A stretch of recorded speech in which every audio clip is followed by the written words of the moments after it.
Sebagian besar kalau di list dari proyek itu misalnya kita 10 proposal gitu setiap tahun gitu misalnya. Urban design sekitar 5-6 yang desain saya yang proof, akhirnya dari tahun kedua saya diangkat menjadi desain directornya buat di grup itu gitu. Kan ada beberapa grup tuh yang khusus mengerjakan emang urban design di master plan.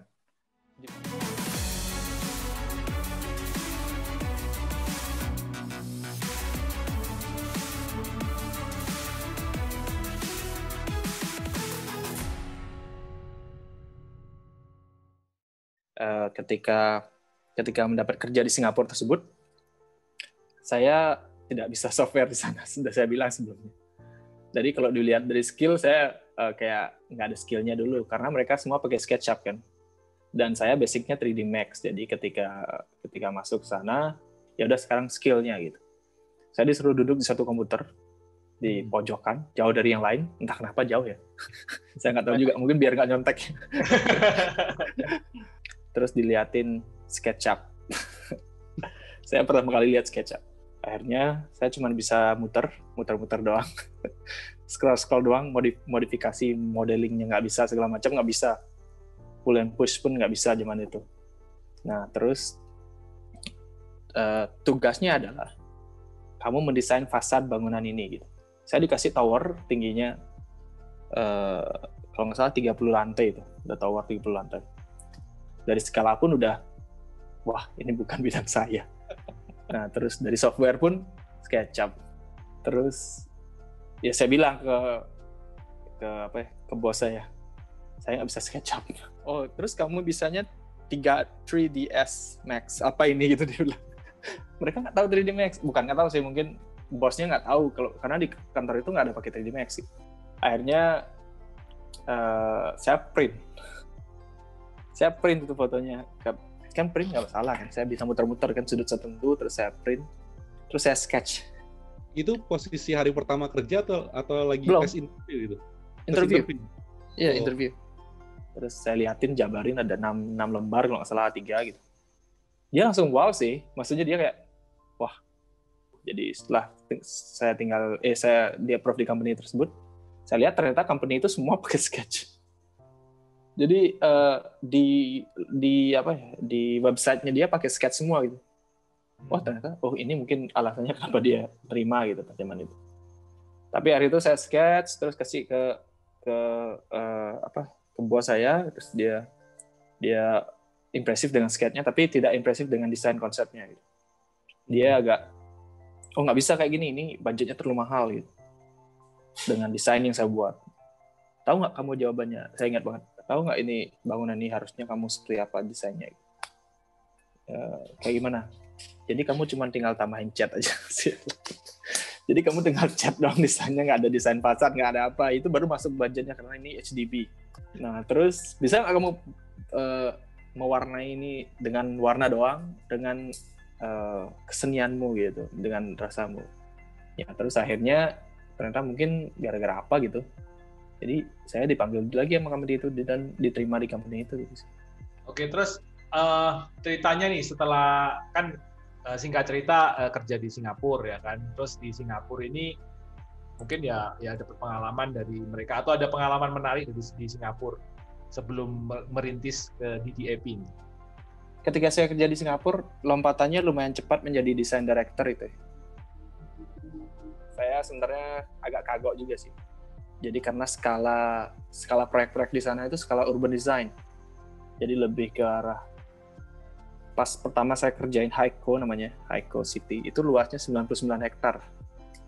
Jadi walaupun saya sempat kerja di ITB itu yang 50 hektar, tapi itu kan saya nggak konsep.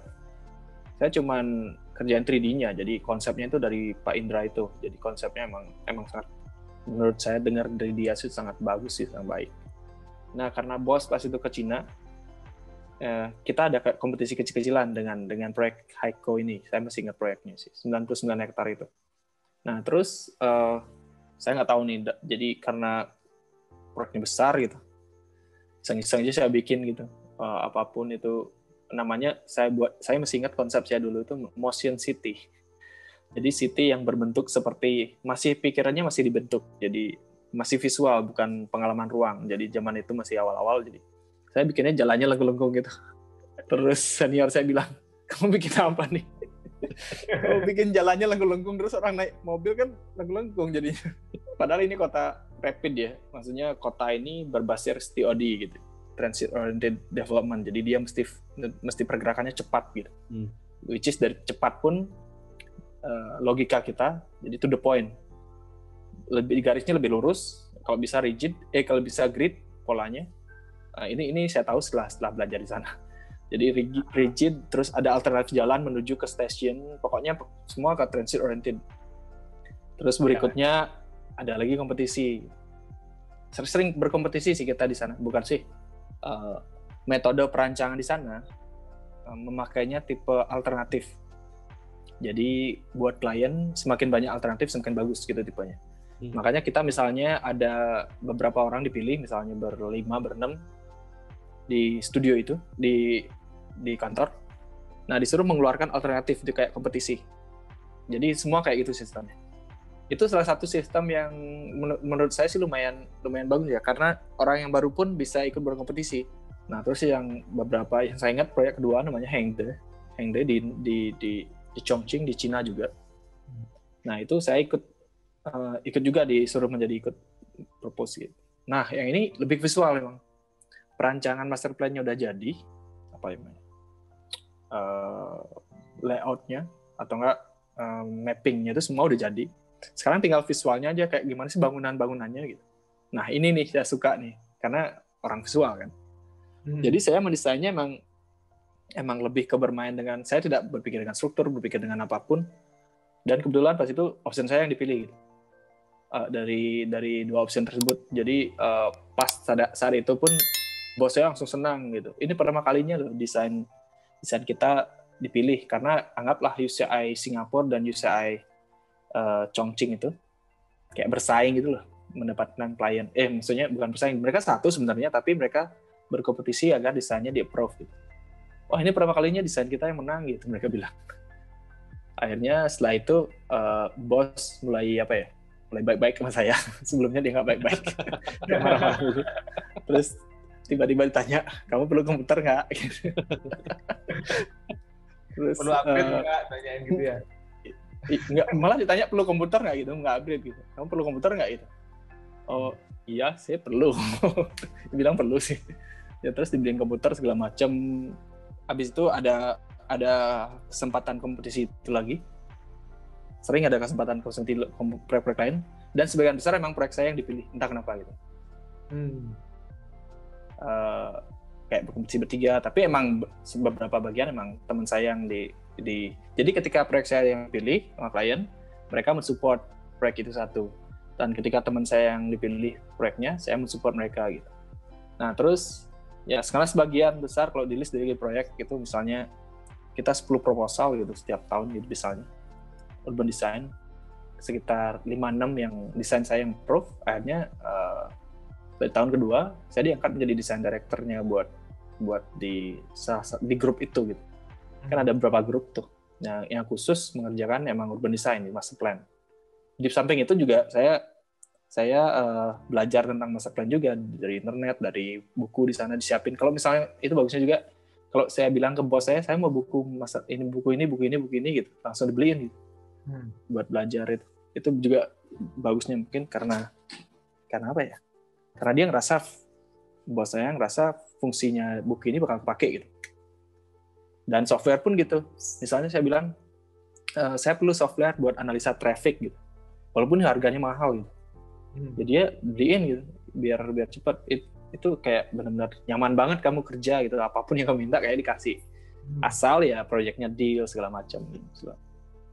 Nah terus di tahun kedua ya jadi design director. Yang mulai dari sana saya dari segi kerjaan sebenarnya semakin sedikit. Jadi saya cuma perlu sketch aja di awal. Setelah sketch awalnya selesai, jadi kayak kalau misalnya desain konsep awal dari sketch saya udah selesai, baru kita detailin itu bisa kerjain berenam. Jadi di lantai berenam gitu kerjain. Itu ada beberapa fotonya juga sebenarnya. Jadi kerjain sambil di lantai. Jadi walaupun garis-garisnya beda gitu, tapi itu saya asiknya di sana sebenarnya jadi proyek gede-gede gitu. Nah, dari itu baru jadi desain director, dan emang setelah itu ada beberapa proyek yang kita juga menangkan gitu dari beberapa tender gitu. Dan terbangun juga, sudah terbangun sih. Jadi kalau master plan itu terbangun dalam waktu 5 tahun aja gitu. Itu sebenarnya suatu pencapaian luar biasa dari segi master plan ya. Ya. Karena biasanya master plan itu kan range-nya dia 30 tahun, 25 tahun, 30 tahun. Dalam waktu 5 tahun proyekmu udah mulai direalisasikan, itu bos pun merasa pertama kali gitu.